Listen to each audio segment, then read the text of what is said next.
മലയാള cinema മേഖലയിലെ വിവേചനം ഒഴിവാക്കാൻ സുതാര്യവും സുസ്ഥിരവുമായ സംവിധാനം വേണമെന്ന വിമൺ ഇൻ സിനിമ കളക്റ്റീവ്. ലൈംഗിക അതിക്രമം പോലെ പ്രധാനപ്പെട്ടതാണ് തൊഴിലിടത്തെ ലിംഗവിവേചനം. ഹേമ കമ്മിറ്റി റിപ്പോർട്ടിന് പിന്നാലെ സിനിമാ രംഗത്തെ സ്ത്രീകൾ മൗനം വെടിഞ്ഞെന്നും WCC. വിഷ്ണു സുരേഷ് ഉണ്ട് ഇപ്പോൾ കൊച്ചിയിൽ നിന്ന്. വിഷ്ണു, എന്താണ് WCCയുടെ പ്രതികരണം? വിഷ്ണു.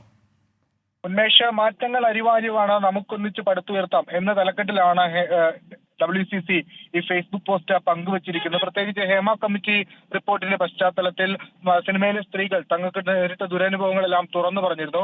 പക്ഷേ ഈ ലൈംഗിക അതിക്രമം പോലെ തന്നെ പ്രധാനപ്പെട്ട ഒന്നാണ് തൊഴിലിടങ്ങളിൽ നേരിടുന്ന ലിംഗവിവേചനം. അത് പൂർണ്ണമായും പരിഹരിക്കുന്നതിന് വേണ്ടിയുള്ള നടപടികളാണ് ഇനി കൈക്കൊള്ളേണ്ടത്. നമ്മൾ മനസ്സിലാക്കുന്ന അനുസരിച്ച് ഹേമ കമ്മിറ്റി റിപ്പോർട്ടിലെ ചില നിർദ്ദേശങ്ങൾ അത് എത്രയും പെട്ടെന്ന് നടപ്പാക്കാൻ സർക്കാരിന്റെ ഭാഗത്ത് ഒരു ശ്രമം വേണം എന്നുള്ളതാണ് ഈ പോസ്റ്റ് കൊണ്ടവർ ഉദ്ദേശിക്കുന്നതെന്ന് പ്രാഥമികമായി വിലയിരുത്തുന്നു.